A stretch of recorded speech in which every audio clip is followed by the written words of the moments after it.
Political leaders were saying, and military were saying, we will eradicate Gaza, we will destroy it, we will flatten it, we will treat them like Amalek, meaning we will kill all the men, women, children, and babies, systematically destroy schools, hospitals, museums, mosques, universities, so as to make it impossible for people to live in Gaza, Mhm. to make life impossible. Today, we are pleased to be joined by Omer Bartov, the Dean Professor of Holocaust and Genocide Studies at Brown University, author of multiple books, including Genocide, the Holocaust, and Israel-Palestine, of whom we will be discussing genocide and the Israel-Palestine conflict with. But first, I want to say thank you so much for joining us. Thank you for having me.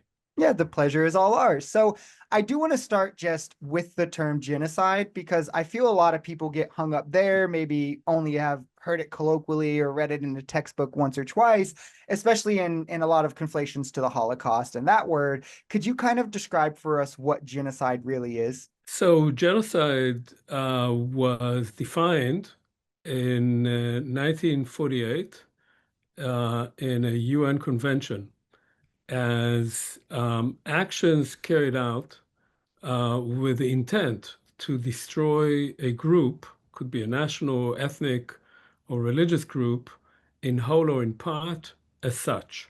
That's the brief definition of it. What it means is that the difference between genocide and other types of crimes is that in genocide, you have to show that those carrying it out, a state or an organization, have an intention to destroy a particular group, and therefore that they are making efforts to annihilate that group as such. So if they're killing people, they're not killing them as individuals, they're killing them as members of that group. Um, and that's a very different type of crime, say from war crimes or crimes against humanity, where you don't have to show intent and you don't have to show that the intent is to destroy a group. Now, the definition was really created by a man called Raphael Lemkin, who was a Jewish Polish lawyer who came to the United States during World War II. And he had identified this type of crime. At the time, in the 1930s, he was thinking mostly about the genocide of the Armenians in the Ottoman Empire in 1915. And he argued that there was no clear international law against this attempt by a regime to destroy a group, not simply to kill innocent people. So that's the definition of it.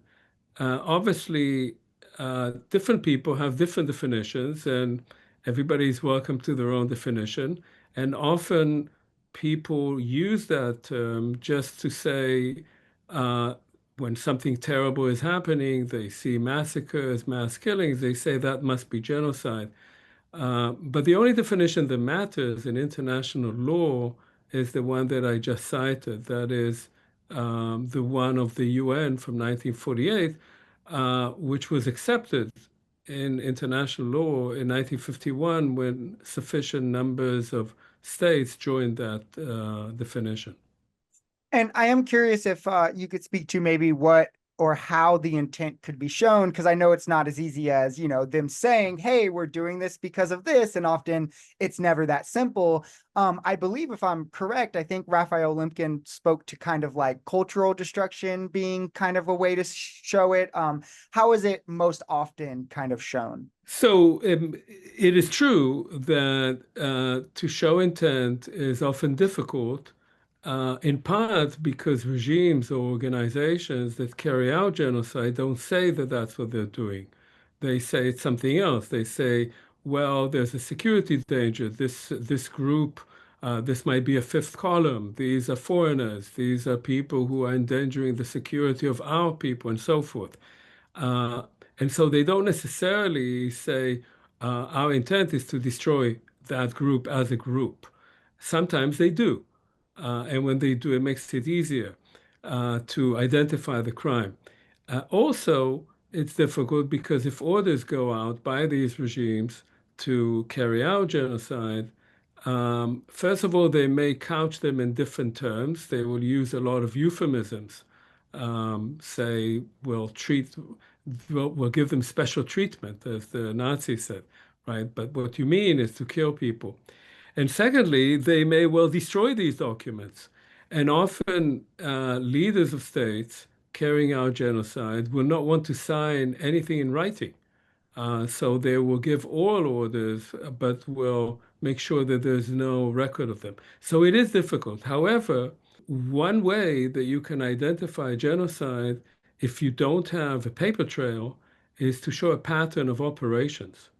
So if you can see that there's a pattern that indicates that the intent of that organization is to destroy a group as such, then you can say, well, there may have been some statements, they may not be sufficient, but we can show that there's a pattern of operations that indicates an attempt to destroy a group as such.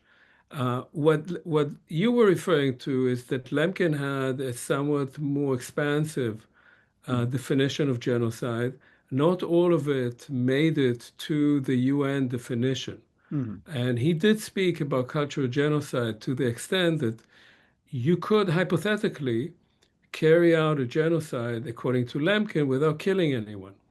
Uh, that could happen, for instance, if you took all the children of that group and handed them over to another group and once the parents die out and there are no more offspring, then those children will have been raised in a different culture with a different language, and therefore the group as such will have disappeared.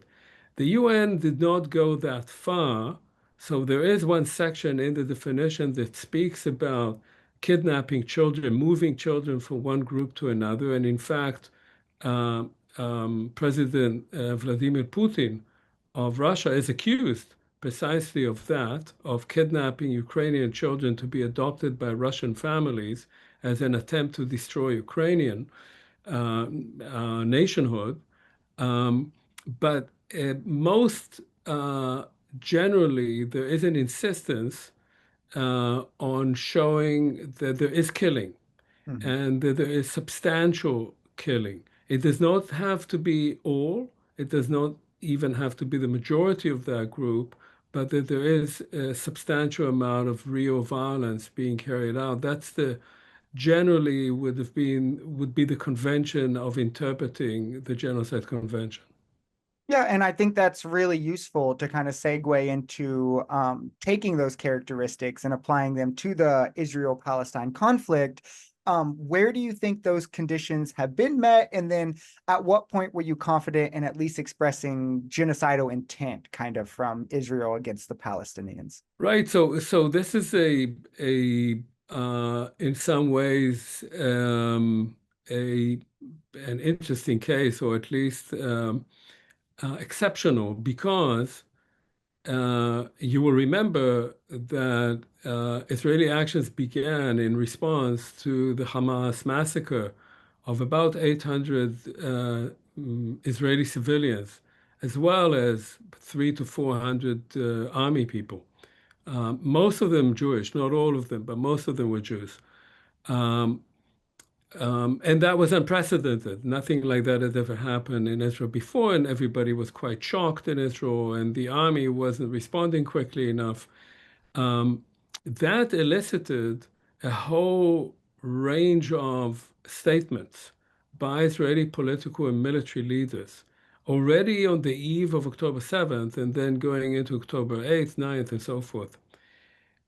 Those could be interpreted as genocidal statements because political leaders were saying, and military were saying, we will eradicate Gaza, we will destroy it, we will flatten it, we will treat them like Amalek, meaning we will kill all the men, women, children, and babies.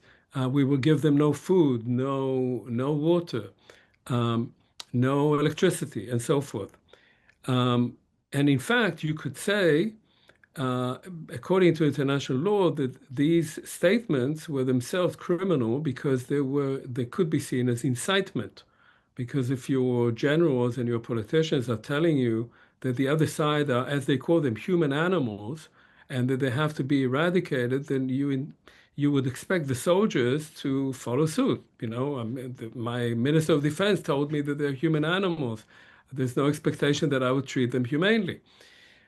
So this was one thing that was very troubling when these statements were made. However, at the time, one could have said that these were statements being made in the heat of the moment in response to the massacre. And the question was, were they translated into actual orders to carry out such actions? Yep. And I, at that point, was unwilling to say. I wrote about that in November in the New York Times. So about a month after the October 7th attack. Hmm. Uh, and I wrote at the time that I saw there was sufficient evidence to argue that there are war crimes and crimes against humanity because of the vast number of civilians in Gaza that had already been killed. But I did not see enough evidence yet that it was genocide, that the intent was to destroy the group as such. Hmm. And I came to that conclusion in the summer, really May of 2024, when it appeared to me that you could, at that point, show that there was actually a pattern of operations.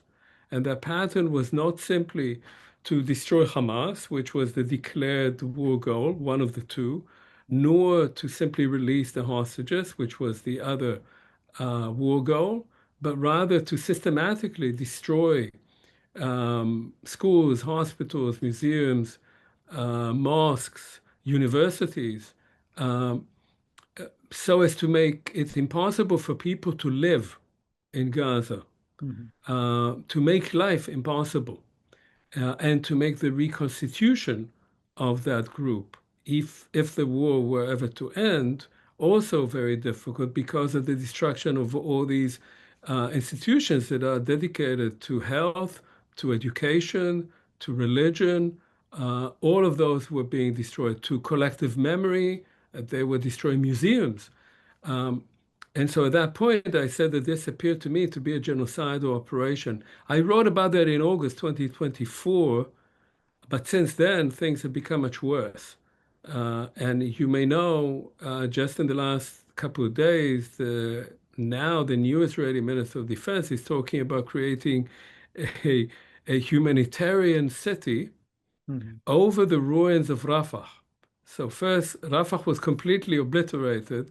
Now they're talking about creating a humanitarian city of initially 600,000 Palestinians who would be moved from the Mawasi area, from the beach area, a bit further east to that area, and then enclosed and not allowed to leave, meaning creating a concentration camp. That's the only way, or a ghetto. That's the only way you can think about it, with the goal of making life impossible for those people, and the hope, as Netanyahu just said in Washington, that they would leave. Of course, willingly. Yeah. Meaning, if you're hungry and you are under threat of death, you may want to leave that place if somebody will take you in. I did want to ask, with kind of these clear quotes and then now with the action seemingly to back them up, why do you think there is I want to say hesitancy, but I guess it's not as true with like human rights organizations and internationally, but at least like in the West, there is hesitancy to use the word genocide or genocidal actions. Is that kind of typical throughout history when these things first happen, or is it kind of unique to this? And if it is, what do you think sparks that? Yeah, look, I mean, that's a good question, and I don't think there's one simple answer to that. Partly, often there is reluctance to use the word genocide because it is considered to be the crime of crimes, and you want to make sure that you're using it correctly, and that you're not using it simply as a superlative, just to say, oh, this is terrible, it must be genocide. Um, Secondly, there are often political reasons to call something genocide or not. So, for instance, during the genocide in Rwanda, which was clearly a genocide in 1994, the US government did not want to use the term. And it kept saying, well, genocidal acts, genocidal massacres. And the reason was that the US had no interest in that part of Africa. It had just bloodied its nose in Somalia. There were 18 Rangers that were killed there. Uh, no economic interest in Rwanda at the time. And the American interpretation of the Genocide Convention was that if you identify genocide, then you have to do something about it. Mhm. And the US government didn't want to do anything about it. And so it didn't want to say that it's genocide. So there could be political reasons. Mhm. In the case of Israel, it gets much more complicated. There are all these elements, but there's more. For Europeans, especially, also Americans, but I think for Europeans even more, to say that Israel is carrying out genocide is a contradiction in terms for many Europeans, because Israel, after all, was created in 1948, the same year of the Genocide Convention, as, so to speak, the answer to the Holocaust, which was the largest genocide of the modern era. And in fact, the Genocide Convention, in many ways, was accepted by the UN because of the response, the realization of what happened in the Holocaust. And so to say that the Jewish state, created in the wake of the Holocaust, is engaged in genocide appears to be so difficult, especially for Europeans, of course, Germans, but not only Germans, who often feel that they were complicit Mhm. in the genocide of the Jews. Um, in the United States, there's another element, and the element is that, well, there's a strong Jewish community in the United States, and it's politically powerful. There's a strong evangelical movement in the United States, which is very, very pro-Israel, not from my point of view exactly for the right reasons, but but it's very pro-Israel and politically very powerful.